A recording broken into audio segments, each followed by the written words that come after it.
জামাতি কর্নেল রাওয়া নাকি তালিবর্ষ ও অন্তস্থাকারা সেই রাওয়া নাকি ঘাওয়া নাকি ভাওয়া নাকি কি যেন ওই যে হাদি মার্কাজে ক্লাব আছে না একটা মহাখালী হয়েছে সেটা নাকি আবার তিনি সভাপতি সাবেক সভাপতি জামাতে আবার এমপির প্রার্থী ছিলেন এই বাটপার কর্নেল আব্দুল হক। সে বলেছে যে ইন্ডিয়াকে বয়কট করুন, পাকিস্তানের সঙ্গে বাণিজ্য করুন, ইন্ডিয়া যাওয়ার কোনো প্রয়োজন নেই। বুঝতে পারছেন? দারুণ না? আমিও দোয়া করতেছি এই যে যে রিটায়ার্ড কর্নেল, এই জামাতি কর্নেল আব্দুল হক যে বলেছে যে কি বলেছে, ইন্ডিয়া বয়কট করুন, পাকিস্তানের সঙ্গে বাণিজ্য করুন, ইন্ডিয়া যাওয়ার কোনো প্রয়োজন নেই। করে দেখাও না। আরে বাবা, তোমরাই তো এখন ক্ষমতায়। মুরুদ থাকে ভারত থেকে তেলটা না আনতা, রপ্তানি বন্ধ করে দাও। বাংলাদেশের সাথে আমদানি রপ্তানি রপ্তানি তো নাই তেমন, আমদানি বন্ধ করে দেখি কত বড় মুরুদ তোমার। আমি এই জামাতি কর্নেল এবং জামাতি দিদিদের বলবো, ভাই আমি যে কি দোয়া করতেছি, তোরা শুধু একবার এই জামাতি ভাবি কত না চেষ্টা করেছে। ওই যে আমেরিকা থেকে পাকি বীজ কি ওভার চালক ওই পত্রা জানে কি বলতো, ইন্ডিয়া বয়কট আন্দোলন করলো। তারপর পিনাকি ভট্ট, প্যানিসের বড় আল্লামা, মানে প্যানিসের না প্যারিসের বড় আল্লামা, বাঙ্গ মুসলমানদের পিরানে পীর দস্তগীর গাউস কুতুব অলি দরবেশ নবী রাসুল বানানো বাদ রাখছে, সে না ইন্ডিয়া বয়কট করলো। এই যে ভেপি নুরা এখন বিএনপির মন্ত্রী এমপি, সে না আন্দোলন করলো ইন্ডিয়া বয়কট। ওই যে গালফোলা আমতারেক, সেও না আন্দোলন করলো ইন্ডিয়া বয়কট। ওই যে রাশেদ শিবির থেকে এখন বিএনপি, রাশেদ না চাপা মারলো কয়দিন, ইন্ডিয়া বয়কট আন্দোলন করলো তারা। ইন্ডিয়া বয়কট করে না কেন?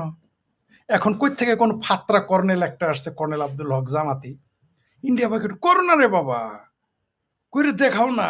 তোমার যদি মুরত থাকে তুমি ইন্ডিয়া বয়কট করে দেখো। আমি তো দোয়া করতেছি তোমরা ইন্ডিয়া বয়কট করো। হাউ মেনি পেডিতে হাউ মেনি রাইস, বুঝতে পারবো। ওই যে আবার তোমাদের পাকিস্তানি রাইস কিন্তু বিদেশি নিষিদ্ধ, তো বিদেশে যেহেতু পাকিস্তানি রাইস নিষিদ্ধ হয়েছে, ওগুলাই নেই না খাও, ওগুলো খাও। ভারতের পাকিস্তানের দুধ ভালা, মধু ভালা, বেস্তি গেলমান ভালা, সব কিছুই পাকিস্তানে পাওয়া যায়। যাও পাকিস্তান চিকিৎসা করতে, ভারত যাইতে বলছে কে? ভারত কি তোমার ওই তেল চোরার মতো কানে ধরে নিয়ে যায় যে তুমি এটা করো? বলছে না কি ভারত? বলছে কখনো? তো তুমি যাও কেন পাসপোর্ট নিয়ে? আমার একটা ভিসা দেন, আমার ভাতা, আমার মায়া, আমার লাঙ্গে বাঁচতেছে না, এই ভিসা দেন। ভিসার জন্য না পায়ে ধরে পড়ে থাকো। আবার বাংলাদেশের মুসলেখা প্রধানমন্ত্রী, আমারে কিছু ডিজেল ভাড়া নইলে কিন্তু গেলাম। তোমাদের বলছে কে যাইতে ভারতে? যাও না, দেখি তোমাদের মুরত কত, ভারত ছাড়া এক কদম লড়তে পারো কিনা। ভারত থেকে চাল আইনেও না, ডাল আইনেও না, পেঁয়াজ আইনেও না। আর চোরাকার ভারত থেকে যদি সব জামাত যদি সবকিছু, জামাতের যে সিটগুলো পাইছে না সীমান্তে দখল করে নিছে, ওগুলো সবগুলো ভারতের সাথে চোরাকার বাড়ি করে খায়, চাপা মারে।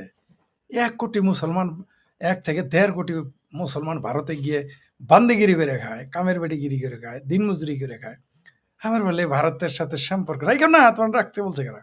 তুমি বার্মার সাথে সম্পর্ক রাখো, তুমি চাইনার সাথে সম্পর্ক রাখো, তোমার যে আব্বু, তোমার তোমার খালু পাকিস্তানের সাথে সম্পর্ক রাখো। দেখি গোলামি তো করতেছ, ওই যে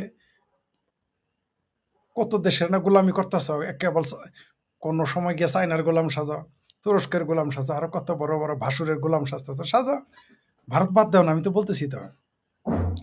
আমি শেখ ফরিদ বলে দিলাম, আমেরিকার সাথে পাঙ্গা লাগলেও বাংলাদেশের মানুষ 2 বেলা খায় বাঁচবে।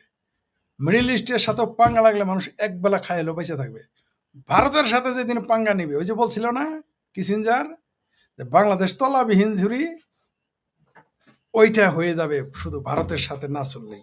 সত্যি তলাবিহীন ঝুড়ি হয়ে যাবে, না খায় মরবে বাংলাদেশের মানুষ। আর চাপা মারে জামাতির বাচ্চারা, এই পাকিস্তানি গোলামের বাচ্চা গোলামেরা বলে যে ভারতে যাইও না, ভিসা নিও না, বাণিজ্য করে না। তোর যাইতে বলছে কে? তোর ডাকছে কেউ? তুই যাস কেন ভারতের সাথে বাণিজ্য করতে? তুমি যাও কেন? একটা জিনিস আমি আশ্চর্য হইলাম, যে জামাতি শব্দ লিখলেই ভিউ কমে যায়। আমি কিন্তু আপনি দেখবেন আমার অন্যান্য লাইভ, আজকে দেখেন এখন সংখ্যা হলো কত, সংখ্যা হলো লাইভে এখন ওয়াচ করতেছে 127 জন। জামাতের নেতিবাচক শব্দ নিলে ভিউ কমে যায়, বুঝি না করে না। এই মুহূর্তে তো আমার 127 জন থাকার কথা না, কমসে কম তো 500 থাকার কথা, 127 জন দেখায়। আমি এটা টেস্ট করার জন্য আজকে জামাতের শব্দটা আগে লিখেছি, জামাতি কর্নেল, ভিউ কমে গেছে। এর আগে একদিন ওই যে জামাতের বাটপারি নিয়ে 2টা ভিডিও বানাইছি না, ওইখানেও দেখি ভিউ নাই। মানে বুঝি না ঘটনা। মানে এইখানেও তারা সব জায়গায় গুপ্ত তারা আছে। যাই হোক, সেটা অন্য বিষয়। এতে করেই আমরা তাদের বাটপারিকে আমরা এগিয়ে নিয়ে যেতে দেব না, যেটা বলতেছিলাম। জামাতের এই কর্নেল তাহের ফাহের যারা বলছে যে ভারতের সাথে ভারতে যেও না, ভারতের সাথে বাণিজ্য করো না, আর কি বলছে দেখি, ভারতের চিকিৎসা করার প্রয়োজন নেই, করো না। আমি চাইতেছি, এই যে বলছে ইন্ডিয়াকে বয়কট করো, পাকিস্তানের সঙ্গে বাণিজ্য বন্ধ করো, ইন্ডিয়ায় যাওয়ার কোনো প্রয়োজন নেই। আমি চাই এই জামাতি কর্নেলেরা, এই জামাতিরা ভিসা ভিসা ভিসা অ্যাপ্লিকেশন সেন্টারে গিয়ে এগুলো লেখা, এগুলো পোস্টারিং করুক, ওইখানে একটু যা থামায় আমাদের দেখাইতো দেখি। এরা যদি সারাদিন বাইতুল মোকাররমের ক্ষতি বেড়ে নিয়ে, হাটহাজারের মৌলবী নিয়ে, চামড়া নাই পীরের পীর সাহেবরে নিয়ে, জামাতের টাটকা শয়তান বার নাকি টাটকা অলি তারে নিয়ে, জামাতের যত দরবেশ গাউস কুতুব আছে এগুলো নিয়ে ভারতের ভিসা সেন্টারের সামনে গিয়ে একটু এই কথাগুলো বলতে বলেন যে ইন্ডিয়া যাওয়ার প্রয়োজন নেই, ইন্ডিয়া বয়কট করুন। এগুলো বলেন ওইখানে গিয়ে। তারপরে দেখবেন সাফার ধর্না কোন দিকে নিয়ে যায়। আমাদের সাফার ধর্না থাকবে তো? সাফার ধর্না থাকবে? আমার মনে হয় না। এরা এরা ইন্ডিয়া বয়কট করুক, এরা পাকিস্তানের সাথে বাণিজ্য করুক, আমিও দোয়া করতেছি এরা কেউ ইন্ডিয়া যেন না যায়, দেখি না যায় কয়দিন থাকতে পারে। একদিনেই যেন কত 1,40,000 ভিসার আবেদন করছে। এই জামাতি কর্নেলরা কি তা জানে? এই হেফাজতের কি জানে? এই ইন্ডিয়া বয়কটেরিয়া কি তা জানে? আমি বলেছি তো, ভাবির পোলাদের যে মামু আছে না, ওয়াকার জলপাই রঙের, শুধু একটু ঘরে ফিরতে দেন, বাড়িতে যাইতে দেন, সেটা ফাড়ায় ফেলবে পাবলিক এদের।